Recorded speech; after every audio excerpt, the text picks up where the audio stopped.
PAGD की आज meeting doctor Farooq Abdullah के घर पर हो रही है। इस समय मैं डॉक्टर फ़ारूक अब्दुल्ला के घर के बिल्कुल सामने हूँ और अंदर की अगर मैं बात करूँ तो ठीक 12 बजे का समय था जब पीएजीडी यानी कि people alliance for Gupkar declaration की मीटिंग जो थी वो होने वाली थी और यहाँ पर इस समय मीटिंग हो भी रही है। आपको मैं बता दूँ कि यहाँ पर थोड़ी देर पहले जो है वो हमने आपको जानकारी दी थी कि महबूबा मुफ्ती यहाँ पर पहुँच गई हैं, तारेगामी यूसुफ तारेगामी यहाँ पर हैं, अकबर लोन यहाँ पर है, फ़ारूक अब्दुल्ला यहाँ पर हैं और सीपीआईएम के नेता भी यहाँ पर हैं। और देखिए ये मीटिंग जो है ये कल आपको मालूम था कि किस प्रकार से डिलिमिटेशन कमीशन का एक मीटिंग जो है वो दिल्ली में हुआ परिसीमन को लेकर और ये प्रपोज़ किया गया कि जो 7 सीटें हैं उन 7 सीटों में से 6 सीटें जो है वो प्रपोज़ की गई कि जम्मू संभाग को दी जाएंगी और 1 सीट जो है वो कश्मीर संभाग को दी जाएगी। और उसके तुरंत बाद जो है डॉक्टर फ़ारूक अब्दुल्ला ने कहा कि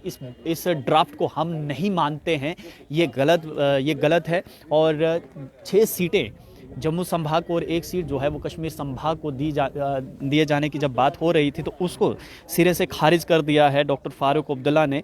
और उसके ठीक अगले दिन यानी कि आज डॉक्टर फ़ारूक अब्दुल्ला के घर पर पीएजीडी का एक मीटिंग इस समय अंदर चल रहा है। अब मीटिंग में किस प्रकार की क्या क्या समीकरण निकल कर सामने आते हैं वो भी हम आप तक पहुंचाने की कोशिश करेंगे। फ़िलहाल इस वक्त की जो बड़ी खबर है वो ये है कि पीएजीडी की मीटिंग जो है वो शुरू हो चुकी है और उस मीटिंग में किन किन मुद्दों पर बातचीत होगी, क्या क्या मुद्दे रहेंगे, जैसे ही अंदर से कोई नेता बाहर आता है उनसे हम ज़रूर बात करेंगे। आप तक अपने माध्यम से ये ज़रूर हम वो पहुंचाने की कोशिश करेंगे कि आखिरकार पीएजीडी की मीटिंग में क्या क्या बात हुई है, किस किस मुद्दे पर बात हुई है। और देखिए एक प्रमुख मुद्दा ये भी रह सकता है, जो आशंकाएं जताई जा रही हैं कि पीएजीडी का जो मीटिंग इस समय हो रही है इसमें एक मुद्दा परिसीमन भी रह सकता है, डिलिमिटेशन भी रह सकता है। और कल जिस प्रकार से 6 सीटें जो हैं वो जम्मू संभाग के लिए प्रपोज़ की गई थी, एक अहम मुद्दा जो है वो भी हो सकता है क्योंकि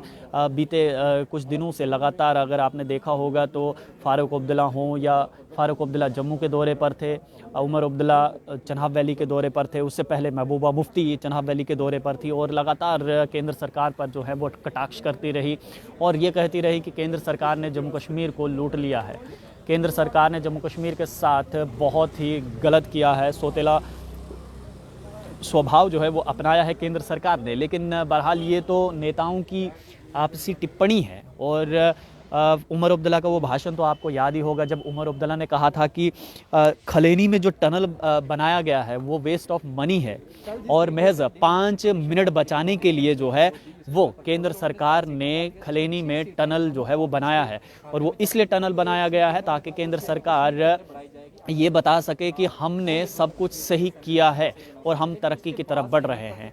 और आपको याद होगा कि जुल्फ़िकार चौधरी से भी हमने जब बात की थी, अपनी पार्टी के नेता हैं जुल्फ़िकार चौधरी, उन्होंने कहा था कि फ्लाईओवर से बनाने से जो है वो तरक्की नहीं हो सकती है जम्मू कश्मीर में, बल्कि और भी बहुत सारे मुद्दे हैं जिन पर काम जो है वो करना पड़ेगा। तो फ़िलहाल अंदर डॉक्टर फ़ारूक अब्दुल्ला के घर के अंदर जो है वो इस समय की अगर मैं आपको हालात बताऊं तो इस समय पीएजीडी का मीटिंग जो है वो इस समय अंदर चल रहा है और तमाम नेता जो हैं वो यहाँ पर हैं। जो जानकारी हम तक पहुँची है, महबूबा मुफ्ती पहुँच चुकी हैं, डॉक्टर फ़ारूक अब्दुल्ला अंदर हैं, यूसुफ तारेगामी जो हैं सीपीआईएम के नेता हैं वो अंदर है, अकबर लोन अंदर है और कौन कौन से नेता हैं उनके भी नाम जो है थोड़ी देर में हम तक पहुँच जाएंगे, वो भी हम आप तक पहुँचाएँगे। और फ़िलहाल मीटिंग जो है वो लगातार इस समय चल रही है। इससे पहले अगर की बात करूं मैं तो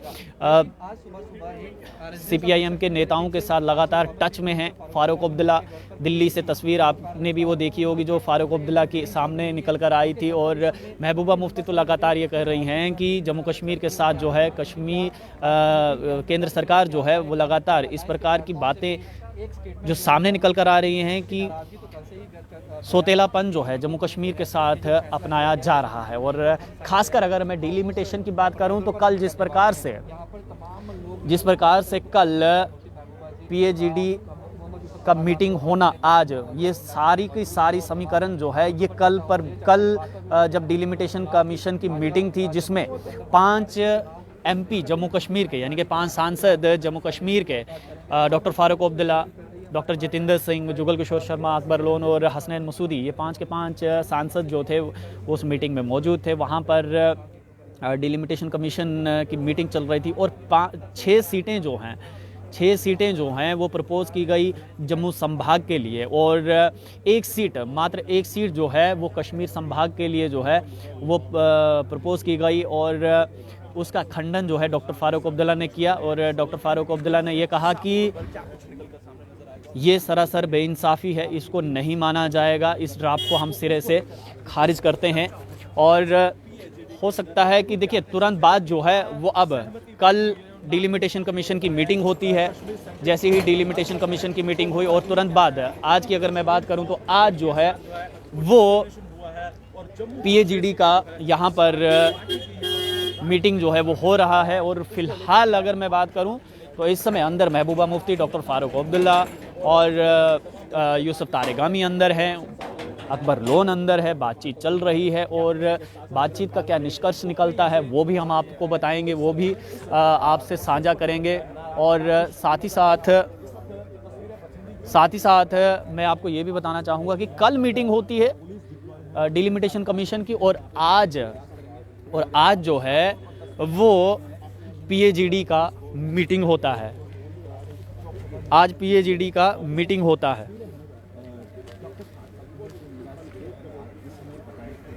और देखिए ये अहम मीटिंग है क्योंकि कल जो है डिलिमिटेशन कमीशन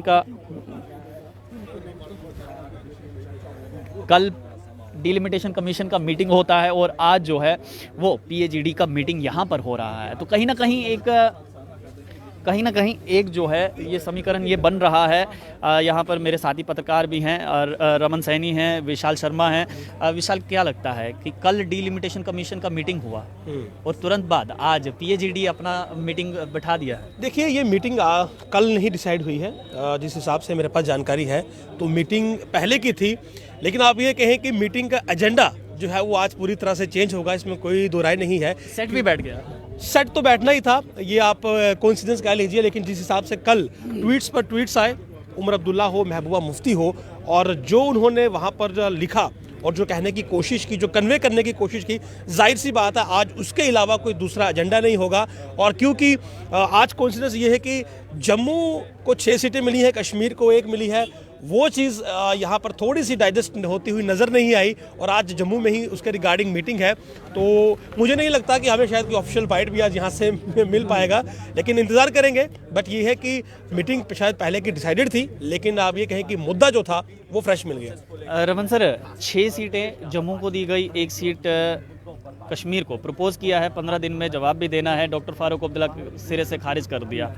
ऐसे तो डॉक्टर फारूक अब्दुल्ला कहते हैं कि जम्मू के लोग नेशनल कॉन्फ्रेंस के साथ है। भरोसा नहीं है क्या लोगों पे, जम्मू की जनता पे, कि अगर 6 सीटें बढ़ गई तो 43 हो जाएंगी, कहीं कुर्सी तो नहीं जाएगी? अंदर खेमे में उनको भी मालूम है कि स्थिति इस समय क्या कुछ बनी हुई है। और अगर हम भारतीय जनता पार्टी को देखें और उनके प्रदेश अध्यक्ष इस समय जिस तरह से कश्मीर का दौरा करने के बाद पुंछ राजौरी का दौरा करके आए हैं, खासतौर पर अगर आप देखें तो वो टारगेट जो कर रहे हैं वो सीधे तौर पर ST कैटेगरी के जो लोग हैं उनको टारगेट किया जा रहा है। और ST कैटेगरी की 9 सीट्स जो हैं वो रिजर्व की गई हैं, जो अपने आप में एक बहुत बड़ा आंकड़ा जो है वो माना जा रहा है। और फारूक अब्दुल्ला हो या फिर महबूबा मुफ्ती, इस ड्राफ्ट के सामने आने के बाद रीजनल इम्बैलेंसमेंट की बात जो है वो कहीं ना कहीं कर रहे हैं। लेकिन उनको शायद याद नहीं आता है कि जब यहाँ पर शेख मोहम्मद अब्दुल्ला की सरकार हुआ करती थी या फिर फारूक अब्दुल्ला चीफ मिनिस्टर हुआ करते थे, उस समय ही ये रीजनल इम्बैलेंसमेंट की शुरुआत जो है उस समय से ही शुरू हुई है। जम्मू का अगर आप क्षेत्रफल देखें, कश्मीर के क्षेत्रफल से ज़्यादा है। जम्मू की जनसंख्या अगर हम ऑन पेपर छोड़ दें, अगर रियल ग्राउंड में देखें तो वो ज़्यादा है। और उसके बावजूद भी अगर आप देखेंगे तो 10 डिस्ट्रिक्ट कश्मीर के हैं, 10 डिस्ट्रिक्ट जम्मू के हैं। अगर बराबरी डिस्ट्रिक्ट हैं तो बराबर की सीटें भी होनी चाहिए, ये जम्मू के लोगों की पुरानी मांग रही है। लेकिन उसके बावजूद एक रीजनल इम्बैलेंसमेंट जो है वो नेशनल कॉन्फ्रेंस की सरकार की तरफ से हमेशा की गई, क्योंकि लास्ट डिलिमिटेशन जो हुआ था वो नेशनल कॉन्फ्रेंस की सरकार के दौरान ही हुआ था। और वो कहीं ना कहीं अब उनको इस बात को लेकर पेट में दर्द जरूर हो रहा है कि जम्मू की सीटें अब हमारी सीटों के बराबर हो रही है, तो ऐसा तो ना हो कि हमारी कुर्सी पर जो है वो खतरा बन जाए। और उसी कुर्सी पर खतरा बनते हुए देखकर अब ये थोड़ी सी तड़फ जो है वो अंदर से निकल रही है, और तड़फ जो निकलना लाजमी भी है। जम्मू की जनता को लेकर लैक ऑफ कॉन्फिडेंस दिखाई दे रहा? बिल्कुल, जो लीडर्स अंदर हैं उनमें तो लैक ऑफ कॉन्फिडेंस कहीं ना कहीं दिख रहा है, और इससे पहले भी था, आज नहीं है। आज वो लैक ऑफ कॉन्फिडेंस जो है वो एक हायर लेवल तक गया है, क्योंकि यहाँ पर सीटें जिस हिसाब से बढ़ी हैं और जिस हिसाब से रमन भाई ने कहा कि एसटी की जो सीटें हैं कहीं ना कहीं बीजेपी जो है वो उन्हें आप कहें कि ग्रैब करने की कोशिश में है, और उस हिसाब से जो वर्कआउट है उनका वो लंबे समय से चल भी रहा है, और कहीं ना कहीं शायद इनको भी ये मालूम है कि बीजेपी वहाँ से फ्रूटफुल डिसीजन ला सकती है। और पावर में आप ये कहें कि असेंबली में पावर में आने के लिए आप कहें कि बीजेपी के पास जो रोड मैप था कहीं ना कहीं वो इन लोगों के जहन में है कि बीजेपी उस पर काम कर रही है। सीटें जिस हिसाब से बड़ी हैं, एसटी की सीटें बड़ी हैं, एससी की सीटें जो है आप उनकी भी अगर आप बात करेंगे तो कहीं ना कहीं मुझे लगता है कि रूलिंग जो डिस्पेंशन है जो बीजेपी है वो उनमें से भी कुछ सीटें जो है वो बैक कर जाएगी। तो इसीलिए टेंशन में है, परेशानी में है, मीटिंग कर रहे हैं। लेकिन आप ये समझना होगा कि जो बिल्कुल सही बात है कि जो रीजनल इम्बैलेंसमेंट की ये बात करते हैं, और इन्होंने कहा कि जो सेंसस 2011 का था उसके आधार पर जो सीटें हैं वो नहीं दी गई हैं। लेकिन आप ये देखिए कि क्या सेंसस ही इसका बेस है?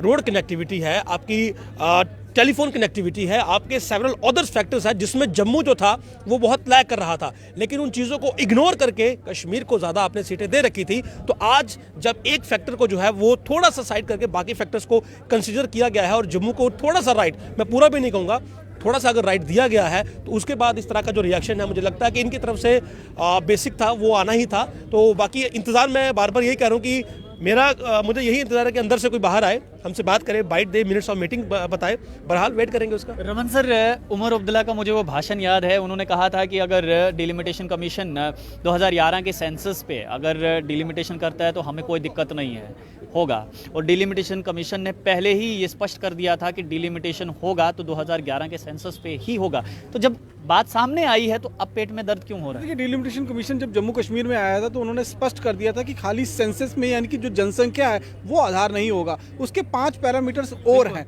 वो पैरामीटर्स भी काउंट किए जाएंगे। और इससे पहले की जो डिलिमिटेशन हुआ करती थी वो शायद सेंसस के आधार पर ही होती थी, और उनको लगता था कि शायद वही एक पैरामीटर जो है वो काम करता है। और बाकी 2011 सेंसस की बात कर रहे हैं। बिल्कुल बिल्कुल। और जम्मू बेस्ड पार्टियों की बात करेंगे तो वो लगातार इस बात का विरोध करती आ रही थी कि 2011 में जो सेंसस हुआ था वो एक फर्ज सेंसस हुआ था जम्मू कश्मीर में। उस समय पीओजेके के जो यहाँ पर नागरिक आए हैं या फिर वेस्ट पाकिस्तानी रिफ्यूजी जो नागरिक यहाँ पर रह रहे थे पिछले 50 सालों से, उनको यहाँ काउंट नहीं किया जाता था, उनको यहाँ का वोट बैंक नहीं देखा जाता था। जनसंख्या में तो थे लेकिन वोट बैंक उनको नहीं देखा जाता था। वो पार्लियामेंट का वोट तो दे सकते थे लेकिन असेंबली का वोट नहीं दे सकते थे। तो इनके मन में कहीं ना कहीं ये प्लानिंग बहुत देर से चल रही थी कि किस तरह से रीजनल इम्बैलेंसमेंट में जम्मू को पीछे रखा जाए और कश्मीर को आगे दिखाया जाए। और जितने भी पैरामीटर थे उनको कहीं ना कहीं उन मापदंडों को हम ये कहेंगे कि दरकिनार करते हुए पहले के सेंसस होते रहे, पहले के डिलिमिटेशन होते रहे। लेकिन इस बार अगर देखेंगे तो एक्चुअल ग्राउंड पर जो सिचुएशन थी उसके आधार पर डिलिमिटेशन हुई है और उसमें कश्मीर को थोड़ा नुकसान हुआ है, जम्मू को थोड़ा फायदा हुआ है। तो वो तकलीफ जो है वो कश्मीर बेस्ड जो राजनीतिक पार्टियां हैं उनके जहन में। मैं इसमें एक चीज ऐड करना चाहूंगा कि आप ये देखिए कि 2011 का सेंसस है और हर कोई ये कह रहा था कि बीजेपी ये एक ब्लंडर कर रही है कि 2011 के सेंसस पर जो है वो ये दोबारा से डिलिमिटेशन करवा रही है। दोबारा से सेंसस हो जाए, अगर नए सेंसस हो जाए और फेयर सेंसस हो। 2011 के सेंसस की बात करेंगे तो आप ये देखिए कि कश्मीर से माइग्रेशन हुआ था, बहुत से लोग ऐसे थे जो माइग्रेट कर गए और एकदम से पॉपुलेशन वहाँ पर बढ़ी थी।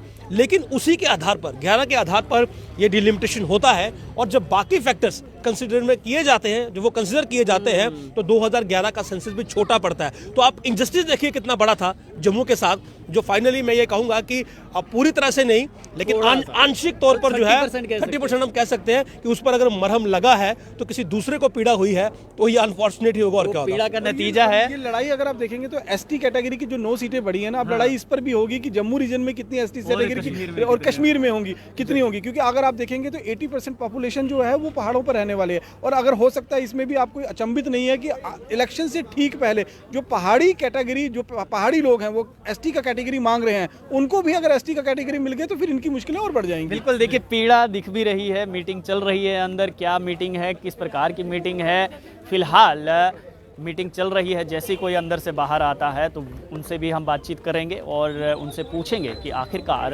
अंदर किस प्रकार की बातचीत हुई है। आप लोग देखते रहिए अर्ली पोस्ट। कैमरामैन गगन के साथ देव ठाकुर, जम्मू।